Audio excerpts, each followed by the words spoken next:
বন্ধুরা, জীবনে প্রায় সবারই একটা স্বপ্ন থাকে, ফাইন্যান্সিয়াল ফ্রিডম পাওয়ার, টাকার টেনশন ছাড়া বাঁচা আর নিজের জন্য একটা ভালো ফিউচার তৈরি করা। কিন্তু সত্যিটা হলো, স্টক মার্কেট আর ট্রেডিংয়ের দুনিয়া বাইরে থেকে যতটা সহজ দেখায়, ভেতরে ততটাই কঠিন। এখানে শুধু তারাই টিকে থাকতে পারে যারা এই খেলাটাকে সত্যি সত্যি বোঝে, যাদের মধ্যে পেশেন্স আছে, আর যারা মন দিয়ে নয়, ব্রেন দিয়ে সিদ্ধান্ত নেয়। আমার নিজের জার্নিতে আমি একটা জিনিস খুব পরিষ্কারভাবে বুঝেছি, এই দুনিয়ায় সবচেয়ে বড় ডিফারেন্স তৈরি করে আপনার মাইন্ডসেট। অনেক মানুষ খুব তাড়াতাড়ি ধনী হওয়ার লোভে কিছু না ভেবে ঝাঁপিয়ে পড়ে। তারা ভাবে ট্রেডিং মানেই কোটিপতি হওয়ার একটা শর্টকাট। কিন্তু যখন রিয়ালিটির সামনে আসে, তখন সেই মানুষগুলি ভয়, লোভ আর ভুলের জালে আটকে যায়। ধীরে ধীরে তাদের ক্যাপিটাল, তাদের কনফিডেন্স, এমনকি তাদের ফিউচার সব কিছুই হারিয়ে যায়। আমি আপনাদের একটা সত্য কথা বলতে চাই, ট্রেডিং শুধু নাম্বারসের খেলা নয়, এটা আপনার ইমোশনস কন্ট্রোল করার খেলা। এটা আপনার ডিসিপ্লিনকে পরীক্ষা করে, বারবার আপনাকে ফেলে দিয়ে জিজ্ঞেস করে, তুমি কি আবার উঠে দাঁড়াতে পারবে? এই কারণেই জীবনের অভিজ্ঞতা থেকে পাওয়া সবচেয়ে গভীর শিক্ষাগুলো আমি 7টা সিম্পল কিন্তু পাওয়ারফুল রুলসের মধ্যে সাজিয়ে নিয়েছি। আজ যখন আমি এগুলো আপনাদের সঙ্গে শেয়ার করছি, আমার একটাই উদ্দেশ্য, আপনারা যেন সেই ভুলগুলো না করেন যেগুলো আমি করেছি। আপনার পরিশ্রম আর আপনার ক্যাপিটাল বাঁচান, আর সবচেয়ে জরুরি কথা, সেই লেভেলের ফ্রিডম অর্জন করুন যেখানে টাকা আপনার জন্য কাজ করবে, আপনি টাকার জন্য নয়। তাহলে চলুন এই জার্নি শুরু করা যাক, আর দেখা যাক সেই 7 রুলস যেগুলো আপনার ট্রেডিং আর আপনার জীবন দুটোকেই বদলে দিতে পারে। Rule 1, capital is king. বন্ধুরা, যখন আমি প্রথম ট্রেডিংয়ের দুনিয়ায় পা রেখেছিলাম, তখন আমার মাথায় একটাই চিন্তা ছিল, যত তাড়াতাড়ি সম্ভব ধনী হওয়া। আমি সবার মতোই চার্ট দেখতাম, অন্যদের কথা শুনতাম, আর ভাবতাম পয়সা তো চোখের পলকেই বানানো যায়। কিন্তু খুব তাড়াতাড়ি আমি বুঝে গিয়েছিলাম, এই খেলাটা মোটেও এত সহজ নয়। হ্যাঁ, টাকা হয়, কিন্তু তার থেকেও দ্রুত টাকা হারিয়েও যায়। আর সেদিনই আমি জীবনের সবচেয়ে বড় শিক্ষা পেয়েছিলাম, ক্যাপিটাল ইজ কিং। ভাবুন তো, যদি আপনার কাছে ক্যাপিটালই না থাকে, তাহলে আপনি খেলায় থাকবেন কিভাবে? যেমন একজন সৈনিক অস্ত্র ছাড়া যুদ্ধে নামতে পারে না, ঠিক তেমনি একজন ট্রেডার ক্যাপিটাল ছাড়া মার্কেটে টিকতেই পারে না। আমি মন থেকে বলতে চাই, ট্রেডিংয়ের প্রথম আর সবচেয়ে পবিত্র নিয়ম হলো যে কোনো অবস্থায় নিজের ক্যাপিটাল বাঁচানো। প্রফিট পরে আসবে, কিন্তু যদি আপনি নিজের টাকাই সুরক্ষিত না রাখতে পারেন, তাহলে মার্কেট আপনাকে খুব কঠিনভাবে শেখাবে সারভাইভালই আসল জয়। আমি অনেক মানুষকে দেখেছি যারা লোভে পড়ে সব কিছু একটাই ট্রেডে লাগিয়ে দেয়। তারা ভাবে একটা বড় ট্রেডই তাদের কোটিপতি বানিয়ে দেবে। কিন্তু যখন ট্রেড উল্টো দিকে যায়, তখন তাদের সব পরিশ্রম, সব সেভিংস আর সব স্বপ্ন এক ঝটকায় শেষ হয়ে যায়। সেদিন তাদের চোখে যে শূন্যতা থাকে, সেটা দেখেই আমি সিদ্ধান্ত নিয়েছিলাম, যাই হোক না কেন, আমি কখনোই আমার ক্যাপিটালকে অযথা রিস্কে ফেলব না। আপনার পরিশ্রম আর আপনার ক্যাপিটাল শুধু টাকা নয়, এটা আপনার পরিশ্রম, আপনার স্বপ্নের ফাউন্ডেশন, আপনার জীবনের বেস। এটাকে একটা গাছের শিকড়ের মতো ভাবুন। শিকড় যদি শক্ত হয়, তাহলে ঝড় যত বড়ই হোক, গাছ দুলবে কিন্তু পড়বে না। কিন্তু শিকড়ই যদি দুর্বল হয়, তাহলে হালকা বাতাসেই সব কিছু উপড়ে যাবে। এই জন্যই আমি সবসময় বলি, protect your capital at all costs. ট্রেডিংয়ের লক্ষ্য প্রতিদিন জেতা নয়, লক্ষ্য হলো খেলায় টিকে থাকা। আপনি যদি টিকে থাকতে পারেন, প্রফিট নিজে থেকেই আসবে। মার্কেটের কাছে ইনফাইনাইট অপরচুনিটিস আছে, কিন্তু আপনার কাছে ইনফাইনাইট ক্যাপিটাল নেই। একবার ক্যাপিটাল চলে গেলে আবার ফিরে আসা ভীষণ কঠিন। তাই পরের বার যখনই আপনি কোনো ট্রেড নেবেন, নিজেকে একটা প্রশ্ন অবশ্যই করবেন, আমি কি আমার শিকড় শক্ত করছি, না নিজের ভিতটাই নাড়িয়ে দিচ্ছি? যদি উত্তর হয় ভিত নাড়িয়ে দেওয়া, তাহলে পিছিয়ে আসাটাই বুদ্ধিমানের কাজ। মনে রাখবেন, ক্যাপিটাল বাঁচানো কোনো ভয় নয়, এটাই সবচেয়ে বড় উইজডম। আর যেদিন আপনি বুঝে যাবেন আসল রাজা প্রফিট নয়, ক্যাপিটাল, সেদিনই আপনি সত্যিকারের একজন ট্রেডার হয়ে উঠবেন। Rule 2, risk reward. বন্ধুরা, একবার আমি এক তরুণ ট্রেডারকে দেখেছিলাম। তার চোখে ছিল ঝিলিক, মনে ছিল আশা, আর মাথায় একটাই ইচ্ছে, যত তাড়াতাড়ি সম্ভব বড় টাকা কামানো। সে আমাকে বলেছিল, স্যার, যদি এই ট্রেডটা জিতে যাই, আমার পুরো জীবন বদলে যাবে। আমি তখন তাকে শুধু একটা প্রশ্ন করেছিলাম, আর যদি হারো? সে কিছুই বলতে পারেনি। ও সেই চুপ থাকাই ছিল উত্তর। সেই মুহূর্তেই আমি বুঝিয়ে বলেছিলাম, ট্রেডিংয়ের সবচেয়ে বড় নিয়ম হল রিস্ক সবসময় রিওয়ার্ডের থেকে ছোট হতে হবে। আমি আপনাদের একটা সত্যি কথা বলি, অনেক মানুষ মার্কেটে আসে, তারা শুধু রিওয়ার্ডটাই দেখে। তাদের মনে হয় লাখ লাখ টাকার প্রফিট তাদের অপেক্ষা করছে, কিন্তু তারা রিস্ককে ইগনোর করে। আর এখানেই তারা সবচেয়ে বড় ভুলটা করে বসে। দেখুন, রিওয়ার্ডের স্বপ্ন সবাই দেখে, কিন্তু রিস্কের ভয় খুব কম মানুষই বোঝে। আপনি যদি প্রত্যেকবার রিস্ককে রিওয়ার্ডের থেকে বড় রাখেন, তাহলে একদিন না একদিন আপনি নিজেই মার্কেটের শিকার হয়ে যাবেন। একটু ভাবুন, আপনার সামনে যদি দুটো দরজা থাকে, একটা দরজা খুললে সোনার খনি পাওয়া যাবে, কিন্তু তার দাম আপনার পুরো জীবন। আরেকটা দরজা খুললে অল্প অল্প করে সোনা পাবেন, কিন্তু প্রাণের ঝুঁকি নেই। আপনি কোন দরজাটা বেছে নেবেন? বুদ্ধিমান মানুষ সবসময় ছোট রিস্ক নিয়ে বড় রিওয়ার্ড খোঁজে। আমি সবসময় একটা জিনিস শিখেছি, মার্কেটে যেতে সেই মানুষটাই যে ক্যালকুলেশন দিয়ে চলে, ইমোশন দিয়ে নয়। যদি আপনার রিওয়ার্ড 3 গুণ হয় আর রিস্ক মাত্র 1 গুণ, তাহলে আপনি অনেকবার হারলেও শেষে গিয়ে জিতবেনই। কিন্তু যদি আপনি রিস্ককে রিওয়ার্ডের থেকে বড় করে ফেলেন, তাহলে কয়েকবার জিতলেও একদিন সেই একটাই ট্রেড সব কিছু কেড়ে নেবে। আমার জার্নি আমাকে এটাই শিখিয়েছে, কখনোই রেশিও উল্টাবেন না। এই রিস্ক কন্ট্রোল করুন, রিওয়ার্ড টার্গেট করুন। মার্কেটে কোনো ট্রেডই সার্টেনিটি নয়, কিন্তু যদি আপনার ম্যাথস ঠিক থাকে, তাহলে সময় আপনার পক্ষেই থাকবে। বন্ধুরা, ট্রেডিংয়ের আসল মজা তখনই যখন আপনি কনফিডেন্স নিয়ে ট্রেড নেন আর জানেন হারলেও ক্ষতিটা এত ছোট হবে যে আপনার ক্যাপিটালের কোনো বড় ক্ষতি হবে না। এই চিন্তাধারাই আপনাকে লম্বা রেসে টিকিয়ে রাখবে। মনে রাখবেন, এটা দ্রুত দৌড়ানোর রেস নয়, এটা ঠিক ক্যালকুলেশন করে ধীরে ধীরে এগিয়ে যাওয়ার রেস।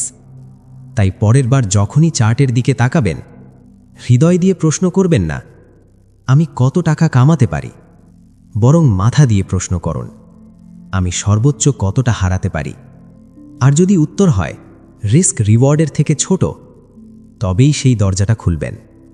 কারণ জয় সবসময় তারই হয় যে রেশিও বোঝে আর ডিসিপ্লিনের সঙ্গে তা মেনে চলে।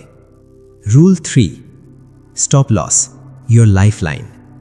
বন্ধুরা, এবার আমি আপনাদের নিজের জীবনের একটা খুব গভীর অভিজ্ঞতার কথা বলি। একসময় ছিল যখন আমি ভাবতাম আমি যে কোনো ট্রেড জিততে পারি। আমার মাথা বারবার বলতো এই ট্রেডটা ঘুরবেই, আর একটু অপেক্ষা করো। আমি অপেক্ষা করতাম, আরও অপেক্ষা করতাম, কিন্তু সেই ঘুরে দাঁড়ানো আর আসেনি। ফলাফল, আমার ক্যাপিটাল ভয়ঙ্করভাবে ডুবে গিয়েছিল। সেদিনই আমি নিজের সঙ্গে প্রতিজ্ঞা করেছিলাম আর কখনো স্টপ লস ছাড়া ট্রেড নেব না। সেদিনই আমি বুঝেছিলাম স্টপ লস কোনো অপশন নয়, এটাই আপনার lifeline.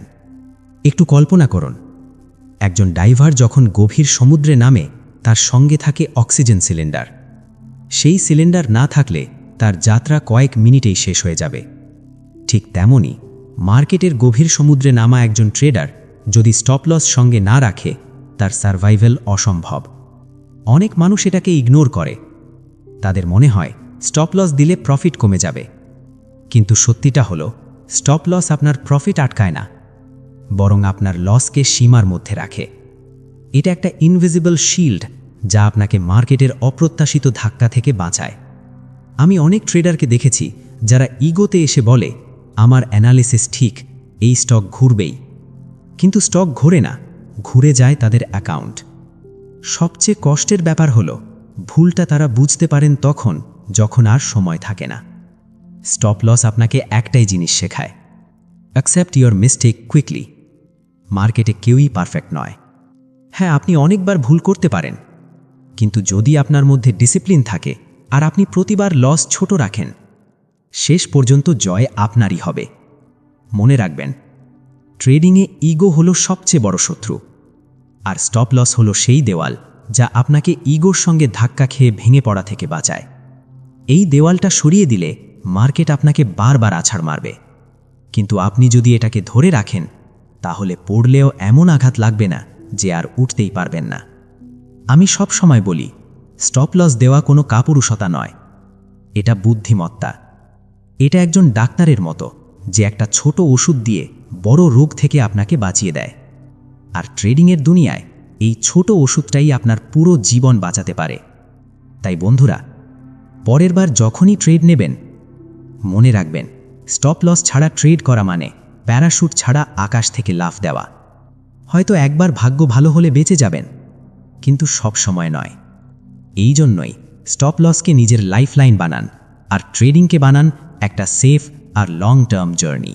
Rule 4, trend is friend. বন্ধুরা, আমি আপনাদের একটা ছোট্ট গল্প শোনাতে চাই। একবার আমি নদীর ধারে বসেছিলাম আর পানির তীব্র স্রোত দেখছিলাম।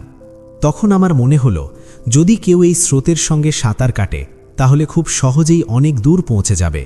কিন্তু সেই একই মানুষ যদি স্রোতের বিপরীতে সাঁতার কাটে, তাহলে সে যত শক্তিশালী হোক না কেন, শেষে ক্লান্ত হয়ে আবার তীরে ফিরে আসবে। সেদিন আমি বুঝেছিলাম, মার্কেটও ঠিক এই নদীর মতোই। আর ট্রেডিংয়ের সবচেয়ে বড় শিক্ষা হলো ট্রেন্ড ইজ ফ্রেন্ড। কিন্তু দুঃখের বিষয় হলো, বেশিরভাগ ট্রেডার এই সত্যটা মানতেই চায় না। তারা ভাবে, আমি ট্রেন্ডকে হারিয়ে দেব, আমি ট্রেন্ড বদলে দেব। এই ভুল বোঝাবুঝিতেই তারা নিজেদের ক্যাপিটাল হারিয়ে ফেলে। মনে রাখবেন, ট্রেন্ড কখনো কারো ইচ্ছে মতো চলে না। ট্রেন্ড যা করার সেটাই করে। আপনি যদি ট্রেন্ডের সঙ্গে থাকেন, মার্কেট আপনাকে কুলে তুলে সামনে নিয়ে যাবে। কিন্তু আপনি যদি ট্রেন্ডের সঙ্গে লড়াই করেন, তাহলে মার্কেট তার ঢেউয়ের ভেতর আপনাকে ডুবিয়ে দেবে। আমার ক্যারিয়ারের শুরুতে আমি নিজেও অনেকবারই ভুল করেছি। আমি ভাবতাম, এই স্টকটা এখনই ঘুরবে, আমি ধরে রাখব। কিন্তু উল্টোটা হতো, ট্রেন্ড পুরো শক্তিতে এগিয়ে যেত, আর আমি নিজের জেদ আর ইগো নিয়ে পিছিয়ে পড়তাম। প্রতিবার যখন আমি ট্রেন্ডের বিরুদ্ধে দাঁড়িয়ে লড়াই করার চেষ্টা করেছি, মার্কেট আমাকে কঠিন শিক্ষা দিয়েছে। আর যেদিন আমি ট্রেন্ডকে বন্ধু বানিয়েছি, সেদিন থেকেই আমার জীবন বদলাতে শুরু করেছে। একটু ভাবুন, মার্কেট যদি ওপরের দিকে যায় আর আপনি বারবার শর্ট করেন, তাহলে আপনি নিজেই নিজের পায়ে কুড়াল মারছেন। আর মার্কেট যদি নিচে নামে আর আপনি বারবার বাই করার চেষ্টা করেন, তাহলে ধরে নিন আপনি নিজেই নিজের ক্ষতি ডাকছেন। কিন্তু আপনি যখন ট্রেন্ডের সঙ্গে দাঁড়ান, তখন প্রতিটা ঢেউ আপনাকে সাপোর্ট দেয়। ট্রেন্ড আপনাকে ডিরেকশন দেয়, ক্ল্যারিটি দেয়, আর সবচেয়ে জরুরি, কনফিডেন্স দেয়। ট্রেন্ডের সঙ্গে চললে মনে হয় একটা ইনভিজিবল সাপোর্ট সবসময় আপনার সঙ্গে আছে। আর যখন মার্কেট আপনার বন্ধু হয়ে যায়, তখন জয় প্রায় নিশ্চিত হয়ে যায়। আমি সবসময় বলি, মার্কেটকে বোঝার চেষ্টা করুন, তার বিরুদ্ধে যাবেন না। ট্রেন্ড ধরুন আর তার সঙ্গেই চলুন। কারণ ট্রেডিংয়ের আসল শক্তি প্রেডিকশনে নয়, অ্যাডাপ্টেশনে। আর ট্রেন্ড হলো সেই অ্যাডাপ্টেশন যেটা প্রত্যেক ট্রেডারের শেখা উচিত। তাই বন্ধুরা, মনে রাখবেন, trend is not your enemy, trend is your best friend. আপনি যদি ট্রেন্ডকে ইগনোর করেন, সে আপনাকে শাস্তি দেবে। কিন্তু আপনি যদি ট্রেন্ডকে আপন করে নেন, তাহলে সেই ট্রেন্ডই আপনাকে সেই গন্তব্যে পৌঁছে দেবে যার জন্য আপনি এই জার্নি শুরু করেছিলেন। রুল 5, কিল ইমোশনস। বন্ধুরা, এবার আমি আপনাদের এমন একটা সত্য বলবো যেটা শুনতে হয়তো একটু কষ্টকর লাগতে পারে। ট্রেডিংয়ের দুনিয়ায় আপনার সবচেয়ে বড় শত্রু মার্কেট নয়, আপনার সবচেয়ে বড় শত্রু আপনি নিজেই। হ্যাঁ, আপনার নিজের ইমোশনস, ভয়, লোভ, অধৈর্যতা আর ওভার কনফিডেন্স। আমি নিজে এই যন্ত্রণা ভোগ করেছি। অনেকবার ভয় আমাকে সঠিক ট্রেড নিতে দেয়নি, অনেকবার লোভ আমাকে উইনিং ট্রেড থেকে বের হতে দেয়নি, আর অনেকবার ওভার কনফিডেন্স আমাকে এতটাই অন্ধ করেছে যে আমি সব কিছু রিস্কে ফেলে দিয়েছি। মার্কেট সবসময় নিউট্রাল। আপনি কে, আপনি কত পরিশ্রম করেছেন, আপনার স্বপ্ন কত বড়, এসব নিয়ে মার্কেটের কোনো মাথা ব্যথা নেই। মার্কেট শুধু সেটাই করবে যা তার করার। কিন্তু আপনি যখন ইমোশনস নিয়ে ট্রেড করেন, তখন আপনি চার্টকে যেমন আছে তেমন ভাবে দেখেন না, বরং যেমন দেখতে চান তেমন ভাবেই দেখেন। আর এখানেই হয় আপনার সবচেয়ে বড় ভুল। একটা এক্সাম্পল দিই। ধরুন আপনি একটা ট্রেড নিয়েছেন আর সেটা লসে যাচ্ছে।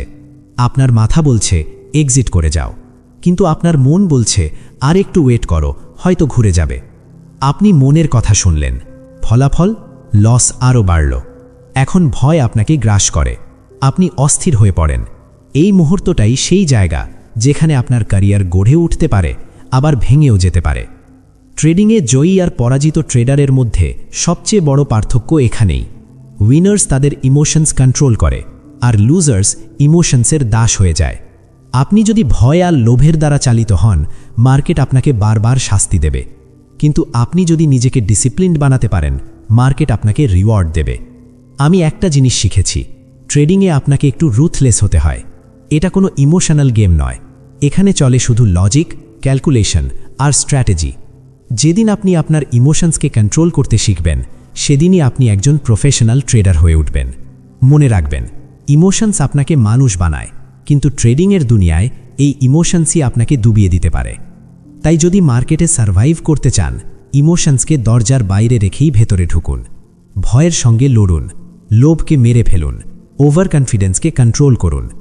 আমি সব সময় বলি, আপনি যদি নিজেকে জয় করতে পারেন, তাহলে মার্কেটকে জয় করা সহজ। কিন্তু আপনি যদি নিজের ইমোশনসের দাস হন, মার্কেট আপনাকে প্রতিদিন হারাবে। তাই বন্ধুরা, ট্রেডিংয়ে সফলতার সবচেয়ে বড় চাবিকাঠি একটাই: kill your emotions before your emotions kill your trading. Rule 6, plan over impulse. বন্ধুরা, একটা সময় ছিল যখন আমি নিজেও সেই একই ভুল করতাম, যেটা প্রায় প্রত্যেক নতুন ট্রেডারই করে। স্ক্রিনে চার্ট দেখলাম, হঠাৎ এক্সাইটমেন্ট এলো, আর কিছু না ভেবে সরাসরি অর্ডার দিয়ে দিলাম। তখন মনে শুধু একটাই চিন্তা, হয়তো এই ট্রেডটাই জ্যাকপট হয়ে যাবে। কিন্তু বাস্তবতা ছিল একদম আলাদা। এই ইম্পালসিভ ট্রেডগুলোই ধীরে ধীরে আমার পকেট খালি করেছে, আমার কনফিডেন্স ভেঙে দিয়েছে, আর বারবার বুঝিয়ে দিয়েছে ট্রেডিং কোনো জুয়া নয়। ট্রেডিং শুধু তাদেরই খেলা যারা আগে থেকেই একটা ক্লিয়ার প্ল্যান নিয়ে চলে। আর এই কথাটাই আমার জীবনের সবচেয়ে বড় লেসন হয়ে দাঁড়িয়েছে। Plan is always greater than impulse. একটু ভাবুন তো, আপনি যদি একটা লম্বা সফরে বের হন, কিন্তু আপনার কাছে না থাকে কোনো ম্যাপ, না থাকে কোনো ডেস্টিনেশন ঠিক করা, তাহলে কি আপনি সঠিক জায়গায় পৌঁছতে পারবেন? একদমই না। আপনি হয় পথ হারাবেন, নয়তো মাঝপথেই হাল ছেড়ে দেবেন। ট্রেডিংও ঠিক এমনই একটা জার্নি। আপনি যদি প্ল্যান ছাড়া ঢুকে পড়েন, মার্কেট আপনাকে এমন মোড়ে নিয়ে যাবে যেখান থেকে ফিরে আসা খুব কঠিন। ইম্পালস সবসময় ইমোশনস থেকে জন্মায়, ভয়, লোভ বা ওভার কনফিডেন্স। আর ইমোশনস কখনোই আপনাকে সঠিক ডিরেকশন দেখাতে পারে না। কিন্তু প্ল্যান তৈরি হয় আপনার মাথা দিয়ে, ক্যালকুলেশন, অ্যানালিসিস আর স্ট্র্যাটেজির ওপর ভিত্তি করে। এই কারণেই প্ল্যান আপনাকে সেফ রাখে, ডিসিপ্লিনড রাখে, আর সবচেয়ে জরুরি কনসিস্টেন্ট রাখে। আমি দেখেছি যারা ইম্পালসিভ ডিসিশনস নেয়, তারা শুরুতে হয়তো একটু লাকি হয়ে কিছু প্রফিটও করে ফেলে, কিন্তু ইভেন্চুয়ালি মার্কেট তাদের এক্সপোজ করে দেয়। একবার, দুবার, তিনবার, তারপর একদিন একটা বড় লস তাদের পুরো কনফিডেন্স কেড়ে নেয়। আর যারা প্রতিটা মুভের আগে প্ল্যান বানায়, তারা হয়তো ধীরে এগোয়, কিন্তু তাদের গ্রোথ হয় স্টেবল আর লং টার্ম। আমি সবসময় আমার স্টুডেন্টসদের বলি, প্রতিটা ট্রেড নেওয়ার আগে নিজেকে 3টে প্রশ্ন করো। কেন আমি এই ট্রেড নিচ্ছি? আমার এন্ট্রি কোথায়? আমার এক্সিট কোথায়? এই 3টে প্রশ্নের উত্তর যদি আপনার কাছে ক্লিয়ার না থাকে, তাহলে সেই ট্রেড নেবেন না। কারণ ডিরেকশন ছাড়া নেওয়া এন্ট্রি আসলে একটা ইম্পালসিভ গ্যাম্বেল ছাড়া কিছুই না। বন্ধুরা, মার্কেটে জিততে হলে দরকার পেশেন্স, দরকার স্ট্র্যাটেজি, আর সবচেয়ে বেশি দরকার ডিসিপ্লিন। ইম্পালস আপনাকে দেয় মোমেন্টারি থ্রিল, কিন্তু প্ল্যান আপনাকে দেয় লং টার্ম সাকসেস। আর ট্রেডিংয়ের দুনিয়ায় শেষ পর্যন্ত তারাই জেতে যারা দীর্ঘ সময় টিকে থাকতে পারে। তাই পরের বার যখনই চার্ট দেখে হঠাৎ এক্সাইটমেন্ট আসে আর আপনার হাত অর্ডার বাটনের দিকে যায়, এক মুহূর্ত থামুন, একটা গভীর শ্বাস নিন, আর নিজেকে জিজ্ঞেস করুন, এটা কি আমার প্ল্যান নাকি শুধু আমার ইম্পালস? যদি উত্তর হয় ইম্পালস, তাহলে সেই ট্রেড ছেড়ে দেওয়াই বুদ্ধিমানের কাজ। কারণ ট্রেডিং লাক দিয়ে জেতা যায় না, প্ল্যানিং দিয়েই জেতা যায়। Rule 7, review and evolve. বন্ধুরা, এবার আমি আপনাদের একটা খুব বড় সত্য বলি। ট্রেডিংয়ের সবচেয়ে বড় ভুলটা কি জানেন? এটা ভাবা যে আমরা সব জানি। একটা স্ট্র্যাটেজি শিখে ফেললাম, কয়েকটা ট্রেড জিতে গেলাম, আর মনে করে বসলাম এখন থেকে সব সময় জয় আমাদেরই। কিন্তু বাস্তবতা হলো, মার্কেট প্রতিদিন বদলায়, প্রতিটা মুহূর্ত নতুন। আর যদি আমরা নিজেকে রিভিউ না করি, ইভলভ না করি, তাহলে মার্কেট আমাদের পিছনে ফেলে দেয়। আমার নিজের জার্নিতেও এমন অনেক সময় এসছে যখন আমি নিজেকে বলেছি, এখন আমি এক্সপার্ট, এখন সব বুঝে গেছি। কিন্তু হঠাৎ করে মার্কেট যখন রং বদলালো, আমার স্ট্র্যাটেজিস কাজ করল না। সেই মুহূর্তেই আমি বুঝেছিলাম গ্রোথের আসল রহস্য হল নিয়মিত রিভিউ করা আর প্রতিদিন একটু ভালো বানানো। রিভিউ মানে শুধু লসেস গোনা নয়, রিভিউ মানে প্রতিটা ট্রেড বোঝা। আমি কেন এন্ট্রি নিয়েছিলাম? আমার এক্সিট ঠিক ছিল না ভুল? আমি কি আমার রুলস ফলো করেছিলাম নাকি ইমোশনসের ফাঁদে পড়েছিলাম? রিভিউ আপনাকে একটা আয়নার সামনে দাঁড় করায়। এটা আপনাকে আপনার স্ট্রেংথস দেখায় আর আপনার উইকনেসেস সামনে আনে। আর যে মানুষ নিজের দুর্বলতা চিনে ফেলে সে সবসময় ইমপ্রুভমেন্টের দিকেই এগোয়। ইভলভ মানে প্রতিদিন নিজেকে নতুন করে গড়া। মার্কেট স্ট্যাটিক নয়, তাই একজন ট্রেডারও স্ট্যাটিক থাকতে পারে না। যেটা গতকাল কাজ করেছিল আজ সেটাই ফেল করতে পারে। এই কারণেই যারা প্রতিদিন নিজেকে আপডেট করে তারাই লং টার্ম সার্ভাইভ করে। যেমন জীবনে চেঞ্জ দরকার, ঠিক তেমনি ট্রেডিংয়ে এভলিউশন দরকার। আমি একটা জিনিস শিখেছি, প্রতিটা লস আসলে একটা বইয়ের মতো। আপনি যদি সেটা থেকে শেখেন তাহলে সেটা লস নয়, ওটা টিউশন ফি। কিন্তু আপনি যদি একই ভুল বারবার করতে থাকেন তাহলে সেই লস আপনাকে ধ্বংসের দিকে নিয়ে যাবে। রিভিউ আর ইভলভ করার অভ্যেস আপনাকে এই ধ্বংস থেকে বাঁচায় আর প্রতিদিন আপনাকে একটু ভালো বানায়। বন্ধুরা, মনে রাখবেন, ট্রেডিংয়ের দুনিয়ায় কোনো ফিনিশ লাইন নেই। এটা একটা নেভার এন্ডিং জার্নি। আর এই জার্নিতে যেতে তারাই যারা প্রতিদিন নিজেকে একটু করে বেটার বানাতে পারে। রিভিউ করুন, ইভলভ করুন আর মার্কেটকে দেখিয়ে দিন সে যতই বদলাক না কেন আপনি সব সময় তার সঙ্গে চলার জন্য রেডি। তাই চলুন আজ থেকেই একটা প্রমিস করি, প্রতিটা ট্রেডের পর নিজেকে প্রশ্ন করব, প্রতিটা ভুল থেকে শিখব আর প্রতিদিন একটু করে ইভলভ করব। কারণ ট্রেডিংয়ের আসল জয় কোনো একদিনের বড় প্রফিটে নয়, আসল জয় লুকিয়ে আছে কনসিস্টেন্ট গ্রোথের মধ্য দিয়ে। শেষ কথা বন্ধুরা, এখন যখন আমরা এই সব রুলস পার হয়ে এসেছি, একটা বিষয় একদম পরিষ্কার, ট্রেডিং শুধু চার্টস, ক্যান্ডেলস বা ইন্ডিকেটরসের খেলা নয়। এটা খেলা দৃঢ়ের, ডিসিপ্লিনের আর সবচেয়ে বড় করে মাইন্ডসেটের। ক্যাপিটাল বাঁচানো, রিস্ক আর রিওয়ার্ড বোঝা, স্টপ লস ব্যবহার করা, ট্রেন্ডের সঙ্গে চলা, ইমোশনস কন্ট্রোল করা, প্ল্যানিংয়ে টিকে থাকা আর নিয়মিত রিভিউ করে ইভলভ করা, এই 7টা রুল কোনো ম্যাজিক বইয়ের পাতা নয়, এগুলো জীবনের বাস্তব সত্য। আপনি যদি এগুলো মন থেকে মানেন তাহলে মার্কেট আর আপনার শত্রু থাকবে না, মার্কেট হয়ে উঠবে আপনার সঙ্গী। আর তখন আপনি বুঝবেন ট্রেডিং শুধু টাকা কামানোর উপায় নয়, এটা নিজেকে আরও ভালো মানুষ বানানোর একটা সফর। আমি চাই পরের বার যখনই আপনি কোনো ট্রেড নেবেন এই রুলসগুলো মনে রাখবেন। নিজেকে বলবেন, আমি এখানে জুয়া খেলতে আসিনি, আমি এখানে জিততে এসেছি। আর জয় সেই পায় যে শেখে, যে বাড়ে আর যে নিজের ভুল থেকে ইভলভ করে। বন্ধুরা, মনে রাখবেন, মার্কেট সবসময় যা করার তাই করবে, কিন্তু প্রশ্ন একটাই, আপনি কি প্রস্তুত? আপনি কি এতটাই ডিসিপ্লিনড যে যে কোনো অবস্থায় টিকে থাকতে পারবেন? যদি উত্তর হয় হ্যাঁ, তাহলে বিশ্বাস করুন এই জার্নি আপনাকে ফাইন্যান্সিয়াল ফ্রিডমের দিকেই নিয়ে যাবে। চলুন আজ থেকে একটা প্রমিস করি, আজ থেকে ট্রেডিং হবে রুলস ছাড়া নয়, প্রতিটা ট্রেড হবে ভেবে চিনতে নেওয়া ডিসিশন। আর আজ থেকে আমরা মার্কেটের দাস নই, আমরা মার্কেটের বন্ধু। কারণ ট্রেডিংয়ের আসল জয় কোনো একদিনের লাকি ট্রেডে নয়, আসল জয় আসে কনসিস্টেন্সি, ডিসিপ্লিন আর এই রুলসগুলো মেনে চলার মধ্য দিয়ে।